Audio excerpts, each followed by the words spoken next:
Want to speak real English from your first lesson? Sign up for your free lifetime account at EnglishClass101.com. Hi everybody, my name is Alicia, and today we're going to be talking about 10 of the hardest words to pronounce according to you guys. So we collected some information from you on Facebook. Thanks very much for sending in your ideas. And these were the top 10 most difficult words for you to pronounce. So let's get started. Absolutely. Absolutely. Absolutely might be tough to pronounce. Absolutely means 100%. Absolutely is an agreement phrase. Are you going to that music event next week? Absolutely. Yes, 100%, definitely. Absolutely. Lute, like a lute. L-U-T-E. Begrime. Begrime apparently means dirty. I have never heard nor used this word before, but perhaps it's difficult to pronounce. Begrime. The door to my apartment was begrimed in the storm last week. Breakfast.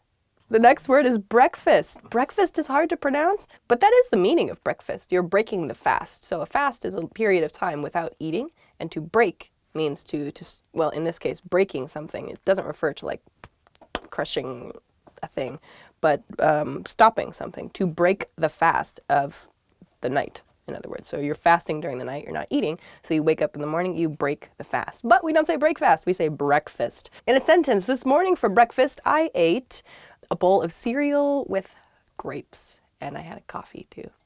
Colleague. Colleague, yes, colleague. Many of my students struggle with this. They say colleague, or they say colleague or something, because the spelling of this word is really, really strange. There's that G-U-E at the end. Or more commonly, I feel, it's just coworker. Colleague sounds slightly more formal to me than coworker. Somebody who you work with, or somebody who you have a business relationship with in some sense. Could be a person from another company, could be somebody from your own company. Anyone who you do business dealings with is your colleague, can be your colleague. In a sentence, I'm going to a networking event with my colleagues next week. Miscellaneous. That M-I-S-C, miscellaneous. It's just the spelling, I think, maybe is confusing for this word, miscellaneous. Miscellaneous just means other stuff, or just other uncategorized stuff. I keep a lot of miscellaneous items in a drawer in my house. Maybe they don't really fit into one category, like it's not kitchen things, it's not clothing. It's just sort of a mixture of things, miscellaneous things. Negotiation. The next word is negotiation. Negotiation, yeah, there are two T's in this, but neither T is a hard T. They're both very soft, that sh sound, because they're followed by the I and another vowel, the she, a negotiation. Negotiation refers to a compromise between two people. You're trying to make a decision and you negotiate. In this case, that's the noun form, negotiation. Business negotiations continued for more than a month with this important deal. Realm. Realm, I see why this one's hard. It's that realm part, the realm. It's a weird word, isn't it? It's used to talk about just like the kind of a fantasy world is sort of the nuance of this phrase, the realm. In a sentence, let us go to the realm where the elves live and eat their bread. Unfortunately. The next word is unfortunately. Unfortunately. Unfortunately. It just means too bad. You can use this to start bad news, for example, like unfortunately I can't come to work today because I'm sick, or unfortunately I broke my arm at the basketball game last week, or unfortunately my haircut is bad. Vocabulary. Vocabulary. Vocabulary. Vocabulary. Vocabulary. Vocabulary. Vocabulary just refers to the words in a language. My vocabulary in my second language is really, really low. I need a bigger vocabulary so that I can express myself more clearly. World. World. Ah, I see why this one's hard. World, world, hard to pronounce. That R-L-D, I think, together is tough. Plus that W at the beginning as well. It's such a short word, but you have to say so many weird things at the same time. World. Your tongue is going blah, blah, like this. In a sentence, I have traveled all over the world, and the best food is in my stomach. That's the end. So those were 10 hard to pronounce words. Give them a try slowly at first and just kind of try to work up to saying it at a more natural speed, if you like. Thank you so much for sharing your opinions with us on Facebook. And please make sure to subscribe to our channel so that you don't miss out on any of this fun information. So thanks again for watching today, and we'll see you again next time. Bye! You don't need new shoes, you need new feet. Hi everybody, welcome back. My name is Alicia, and today we're going to be talking about some English tongue twisters. I'm joined again by... Michael. Hey everybody. So today we're going to be talking about some things in English that are difficult to say. That might be difficult for you, and they're probably going to be difficult for us to explain. So let's get right into it. Michael, what is your first tongue twister? My first tongue twister is, how much wood would a woodchuck chuck if a woodchuck could chuck wood? One more time, a little bit faster. How much wood would a woodchuck chuck if a woodchuck could chuck wood? Excellent. And there is a traditional response to this one. You're familiar with the response? So once you tell me, I don't know. It's a question, right? It ends in a question. There's a question mark on your card. And the traditional response is, it would chuck all the wood that a woodchuck could if a woodchuck could chuck wood. Ah. Yeah. I have it on one of my cards, actually, I think, too. This was totally unplanned, I would like to point out. Yeah, here it is. It would chuck all the wood that a woodchuck could if a woodchuck could chuck wood. So you can use this with your friends if you want. All right, let's do it real quick. Ready? Okay. How much wood would a woodchuck chuck if a woodchuck could chuck wood? It would chuck all the wood that a woodchuck could if a woodchuck could chuck wood. Ah. Hey. All right, there's one down. Okay, let's see. We've talked about that one already, so I guess I'll go with another classic one that I've known since I was little. This one uses the P sound a lot. Peter Piper picked a pack of pickled peppers. Lots of P sounds in this one. Can you speed it up for us? Well, I don't know if I can say it in the first place. Peter Piper picked a... Jimanamanama. Jiminiminimanamanama. Have you not heard this one before? I have it. Okay. Peter Piper picked a pack of pickled peppers. Hold on, one more time. Peter Piper picked a pack of pickled peppers. For me, it helps if you snap. Okay. Peter Piper picked a pack of pickled peppers. Peter Piper picked a pack... Oh my God, I can't do it. Maybe okay. it's better if you don't read it. Those are... Peter... No, I can't do it. Peter Piper picked a pack of pickled peppers. That wasn't very good. I wasn't perfect. One more time. Peter Piper picked a pack of pickled peppers. Three more times. Peter Piper picked a pack of pickled peppers.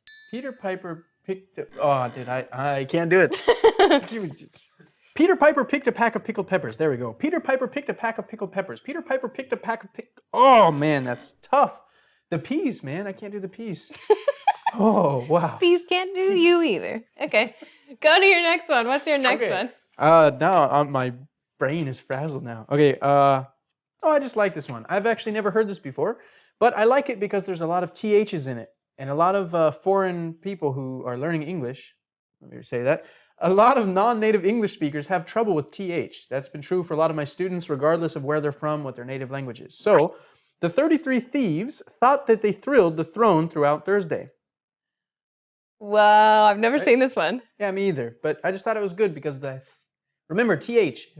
So, the 33 thieves thought that they thrilled the throne throughout Thursday. Want to give it a try? Yeah, I'm going to try. The 33 thieves thought that they thrilled the throne throughout Thursday. That's a good one. That's a really good one for TH sounds, I think. I think the consonant sounds, like the hard consonant sounds, like the P sound, or maybe even the W sound a little bit. Like it's easy to say that quickly, but this one's really tough to say quickly, I think, and clearly. The 33 thieves thought that they thrilled the throne. Just doesn't come out as smoothly, maybe. Spitting a lot, maybe that's... Maybe so. Okay, I guess I'll go to my next one. I really have no faith that I'm going to be able to say this at all. This is like the hardest thing that I think I was able to find. I'm going to have to read it slowly. The sixth sick sheik's sixth sheep's sick. Yeah. What? Okay. Yeah. The sixth sick sheik's sixth sheep's sick. Yeah. The sixth six... Oh. I know, like the second word, you can't even say it. It's really hard. One more time, all right. The sixth sick sheik's sixth sheep's sick. The sixth... Oh. That was good, that was good. That was way better than I thought I was going to do. Yeah, we'll just leave it on that one. I did it once. The sixth sick sheik's sixth sheep's sick. That's really hard. It's really... I don't think I can say it any faster than that. The sixth six sheik's sixth... Oh. Oh. I can't. I'm at a loss of words. I'm speechless. I can't. Okay, one more time. Okay. Ready? The sixth sick sheik's sixth sheep's sick. The sixth sick. Oh, more than once is too tough. You got it out the one time. That was solid. That was solid. I give up. Okay, good. Okay, what's your next one? My next one is the soldier's shoulder surely hurts. Another one I've actually never heard. But I liked it because everyone knows Sally sells seashells down by the seashore. The S and the SH is confusing. And many times in English, Like Shirley, there's no sh, but it makes that sh sound, so it's a fun one. Yeah. The soldier's shoulder surely hurts. The soldier's shoulder surely hurts.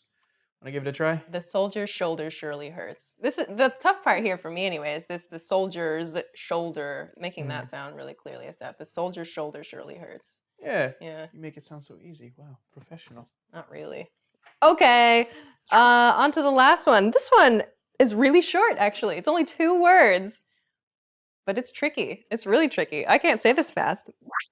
Irish wristwatch. Okay, Irish by itself is fine. Wristwatch is fine. But together, they're really hard to say. Irish wristwatch. What? I can't say it. Irish wristwatch. It's really hard. Irish wristwatch. Yeah. That's very slow. Okay, Irish. Oh wow. It's really hard. It doesn't. It seems easier than it is. When you Yeah. were saying it, I thought, come on. Okay, Irish wristwatch. Irish wristwatch. Irish Oh, wristwatch. well- Irish wristwatch. Nice. There we go. Okay. Irish wrist. I can't say this one. Irish wrist. I can't try it. This one's hard. This one's really hard for me. But yeah, only 2 words. It's just that combination of the sh and the r. It's just I can't. I got nothing on that one. All right. Do you have any more? No, I think that's it. Oh, wow. That was a good one. That was really tough. That was really tough. Okay, well, give them a try. Please give them a try. And if you have any tongue twisters, preferably in English, please share them with us in the comments. They're great ways to practice your pronunciation, and you can impress your friends if you can do them quickly. Thank you again for joining us, and we'll see you again soon. Bye. Top essay. Oh, hi. Sorry, I forgot to say hi again. Hi everybody and welcome back to Weekly Words. This week the topic is going to be SAT words, words that students who are studying for the SAT. The SAT is a kind of college preparatory test or a test that students take usually to apply for colleges. The words are typically fairly challenging for high school students, and these are some of the words that might cause trouble for some people. So let's begin. The first word is assiduous. Assiduous is a word that means somebody who is persistent or who is always trying to do their best to work really, really hard. You might have a coworker who is assiduous. I suppose you could also use it if you're just describing anything that's hardworking, like ants, for example. You might say ants are very assiduous creatures. They work hard. They can lift more than their own body weight. Okay. That's pretty good. Next, intuitive. Intuitive. Someone who is intuitive is someone who has a good instinct, or they're able to sense what the right thing is to do without, having to be taught what the right thing is. So let's say maybe you're going surfing for the first time and it comes to you really, really easily after just your first couple tries. Your friends might say like, wow, you're really intuitive. You know how to do this without, having to take a lesson or anything. Great job. A good trait to be intuitive. Precocious. Precocious is another, usually a positive word. Precocious is usually used for children who are kind of strangely talented at something, even when they're very, very little. So maybe you've seen on YouTube a kid who can play the piano extremely well, even though he or she is 5 years old. We might say, he's precocious, or she's a precocious child. She can do so much, but she's so young. It's usually a very impressive thing that the kids are able to do. All right, the next one is evanescent. Evanescent. Evanescent. Evanescent is another adjective, which means something that fades away rather quickly or something that's very short-lived. Oh, to be very romantic about it, you might say, the scent of her perfume was very evanescent. You could smell it for a brief moment and then it faded away. Yeah, ooh, that was kind of nice. The next word is anecdote. An anecdote is usually some kind of a short, funny story that's a retelling of an event that happened to you. It might be a written story or a spoken story. Oh, want to hear an anecdote about my last trip to Bali? It was hilarious. I don't know that I'd ever say that, though. It's not something you'd use so much in casual conversation. I feel like a critic might write this word about someone else's writing. The anecdotes she chooses to include in her writing are very humorous, for example. Okay, well, we've learned a few SAT words that students might have trouble with when they're studying for the test in their high school years. I hope that you find some of these words useful and can use them in your daily life as well. Thanks for joining us this week, and I will see you again next time. Bye-bye. Okay, welcome back to Weekly Words. Weekly Words. I'm Alicia, and today we're going to talk about words that make you sound smart. Oh, I'm all over this one. First word is esoteric. When something is esoteric, it's... All right, so the word esoteric refers to something that requires specialized knowledge. So in a conversation, somebody might use this word to say, sorry to be esoteric, and then they'll continue talking about some subject or some concept that requires a certain level of knowledge in a given field. Next word, superfluous. Superfluous just means extra, really. Can a person be superfluous? So superfluous, yeah, just refers to stuff that's maybe not necessary, or the extra just stuff or extra things in a given context. So maybe, like, oh, I have so much superfluous stuff in my kitchen. Of course, using superfluous in such a casual way like that is very unnatural, but you could do it if you really wanted to sound smart. Acquiesce. Acquiesce means to, like you might have, can I say a line from Pirates of the Caribbean? Something like, he will not acquiesce to your request, or she will not acquiesce to your request. It just means she won't obey or listen or do as told. But it's the same exact meaning, to acquiesce, to accept something, to go along with. Angst. Angst refers to just kind of this, like that unhappy feeling, this sort of angry or maybe melancholy, or just feeling like, you're misunderstood. So a teenager, or I suppose a teenager themselves might not use this word, but the parents of the teenager might say, oh, my teenager is so filled with angst. Kitsch. Kitsch refers to, in my mind anyway, just junk, honestly. It's the little things that, might crowd your house, like a snow globe or special little ornaments, or just, decorative knickknacks. You might say, oh, my aunt's apartment is really kitschy. It means she has maybe like a lot of knickknacks, or the style is just kind of... All right, that is the end. So those were a few words to make you sound smart. I hope that you learned something. I certainly did, and I'll see you again next time. Thank you. Bye. All right, welcome back to Weekly Words. I'm Alicia, and this week we're going to talk about commonly mispronounced, wow. This week we're going to talk about commonly mispronounced words that are often pronounced incorrectly. This is funny. I enjoy mispronouncing this first word. The first word is hyperbole. Hyperbole. It's not hyperbole, though it does sound very funny to say that. Hyperbole just means to exaggerate something, or to blow something up, make it really extreme. My friend uses a lot of hyperbole when she talks about her life stories. I really don't think some of those things happened to her. Hyperbole, not hyperbole. Next, Antarctic. I see. Antarctic is the correct pronunciation of this word. Some people say Antarctic? Really? Oh, I guess when you're saying this word quickly, you might leave out that first C in the Antarctic. So don't say that. Don't do that. Say Antarctic. The very, very cold region. The Arctic is the north cold region on the planet Earth. The south is the Antarctic. There's sort of like almost a hiccup in the word there, Antarctic. Oh, in a sentence, I'm thinking about taking a cruise to the Antarctic. What do you think I need? A penguin suit. Etc. Not etc. Oh, yeah, okay. I hear this ek thing a lot. Etc. is just used at the end of a list to imply that you mean other things. So the list is not exclusive to the things that you've listed. Other things can also be included in it. So in a sample sentence, types of fruits are apples, oranges, peaches, etc. There are others as well. So don't say etc. That's not correct. Etc. is good. The next word is jewelry. What? Not mayonnaise? The next word is jewelry. Jewelry. I think I'm probably guilty of this mispronunciation. I can't say that word. Mispronunciation. Where the word kind of gets a little bit smushed together and we say jewelry instead. We miss that second E sound in there. It should be jewelry. In a sample sentence, maybe you would say, I'm shopping for some jewelry for my mother for her birthday. Jewelry. We're too lazy. Prescription. Not prescription. Okay, a prescription is something that a doctor gives you. When you're sick and you require medicine, the doctor will write you a prescription. Some people might say prescription. Wow, okay.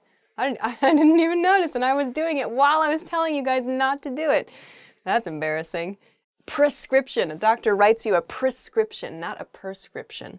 When you go to the doctor's office, the doctor might say, "Here is your prescription." End. All right. Well, we've learned that I apparently can't pronounce some words the way that they're meant to be pronounced. So please work on your pronunciation. I will work on my pronunciation too. Thank you for joining us on Weekly Words this week. I will see you next time. Bye-bye. Want to speak real English from your first lesson? Sign up for your free lifetime account at EnglishClass101.com. Welcome back to Weekly Words. My name is Alicia, and today we're going to talk about words with weird silent letters. I like the title of this one. Let's get started. The first word is pterodactyl. A pterodactyl is a dinosaur. This was a flying dinosaur from the late Jurassic period. I totally knew that on my own. Pterodactyl begins with a P, but we don't say the P. It just starts with a T sound. In a sentence, you might say, "The pterodactyl is my favorite dinosaur." The next word is mortgage. My students messed up this word mortgage like last week in class. Mortgage has a T in it, but we don't say the T. It sounds like mortgage, like there's no T at all. A mortgage is the payment that you make on your house every month if you've had to take a loan from a bank. In a sentence, my mortgage payments are very reasonable, I hope. The next word is aisle. Aisle is a weird word. So yes, there's an S in the word aisle, but it is not pronounced islay, it's pronounced aisle. Aisle, with an A in front, is the space between rows of seats on an airplane, for example, or the space between shelves in a supermarket. Any sort of pathway is an aisle. In a sentence, please keep your feet out of the aisle on the airplane because the cart might bump you. The next word is faux. Faux has an X at the end when it's spelled on paper, but we do not say folks. Folks? We don't say that. We say faux. Faux means fake. Faux means something that's not real. Very commonly, you'll hear this in terms of faux fur, as in, I prefer to wear faux fur because I don't believe that we should kill animals. All right, the next word is asthma. We were just talking about how I have asthma. Asthma is spelled very weirdly. There's a TH in there, but we do not say the TH. It sounds like ASMA, asthma. Asthma is a respiratory condition. You might have asthma. It's very common, where it might be difficult for you to breathe sometimes. You need to take medicine. In a sentence, I carry my inhaler everywhere because I have asthma. And that's the end of words that have weird silent letters. So be careful when you come across these in writing because they sound a little bit different than the way they're spelled. Thanks again for watching Weekly Words this week. We will be back with more fun stuff next time. Take care. Bye. I don't know how to end this. Hi, I'm remembering to introduce the series this week. My name is Alicia. Welcome back to Weekly Words. This week we're going to talk about really long words that are actually used. Okay, this is going to be interesting, I think. Let's start. The first word is photosynthesis. Photosynthesis is an 8th grade American science school word. It's an 8th grade science word. This refers to the process that plants use to convert sunlight to oxygen. The process of photosynthesis is vitally important to the survival of humans. Right? The next word is imperturbable. Imperturbable means someone who can't really get upset or excited. Like it's hard to change the emotions of a person. So you might say, I have a friend who is imperturbable. No matter what we do or what we say, he doesn't get angry with us. Onward. The next is counterintuitive. Counterintuitive is a good word, which means it's the opposite of common sense. So we talked about the word intuitive in a previous episode of Weekly Words, where intuitive means able to sense something or able to do something correctly without having to know much about it. Counterintuitive, however, on the other hand, means not intuitive, or it seems like something that just doesn't make much sense. It's not a common sense thing. So maybe, let's see, something that doesn't seem to make very much sense to you. Maybe on your office building, for example, you have to first push the door and then pull it in order to open it. You might say, the way the doors work in this building is very counterintuitive. It doesn't make much sense. The next word is presumptuously. Presumptuously means failing to observe the limits of what is permitted or appropriate. Oh, this is a tough one to use in a sentence. So anytime somebody does something that's just beyond the limits of what is considered normal in your culture, you can say that they're being presumptuous or they're acting presumptuously. So if, for example, a salesman comes to your door for some reason, but they enter the house and sit down on your sofa, you might say, the salesman presumptuously entered my house and sat down on my sofa. I couldn't believe it. What? Sphygmomanometer? Sphygmomanometer. An instrument for measuring blood pressure. This is a new one for me too. Sphygmomanometer is this word. Isn't this called really long words that are actually used? I have only been familiar with this word in terms of the blood pressure cuff. When you go to the doctor and they need to check your blood pressure, they'll put this thing, this sphygmomanometer, on your arm, usually, and then they'll kind of pump it up and check your blood pressure. So it's a very technical word. The doctor might say to a nurse or to another doctor, can you please get me the sphygmomanometer? We need to check this patient's blood pressure. Wow, okay, I learned a new word today. And those are all the long words that are actually used sometimes. Give them a try. Work on your pronunciation for these. They're kind of interesting ones, I think. Thanks again for joining us for Weekly Words. I will see you next time. Bye-bye. Sphygmomanometer. Welcome back to Weekly Words. My name is Alicia, and this week we are going to talk about words that end with X. First is equinox. There are 2 equinoxes per year. There is a fall equinox and a spring equinox, and it's the days where the daytime and the nighttime are of equal length. In a sentence, you having a party for the equinox this year? Today is the spring equinox. Did you know that? Okay, anyway, onward. Next is jinx. We can use this as a noun or as a verb. A jinx is something, it's a curse really, something that brings somebody bad luck. In North America, maybe in your country as well, when kids say something at exactly the same time, in exactly the same words, one or both of them will often yell, jinx, and then they'll sometimes say, you can't talk until I say your name. To jinx can also be used as a verb, to curse somebody. The witch jinxed me, and now I am a werewolf. I don't know, the more you know. Okay. Fox. Fox is another word. Great, fox. Fox is a mammal, usually a reddish-brown color, lives in forests. In some cultures it's associated with trickery. It has a big bushy tail, often very cute, has a red belly sometimes. Fox facts. Fox, in a sentence, my favorite animal is the fox. What does a fox say?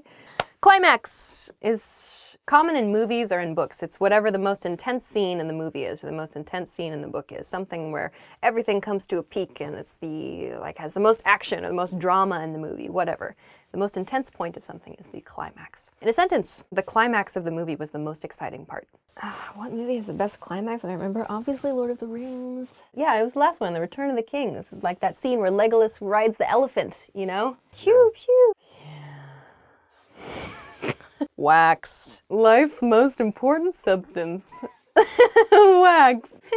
I'm imagining surfboards. Surfers will put it on a surfboard to help their board glide through water. You can put it on your car to make your car look a lot shinier. There's also earwax, a little bit gross. It's the kind of, I don't even know, gross stuff that gets inside your ears if you don't clean them well enough. Wax, yeah. In a sentence, wax your car to make it shiny.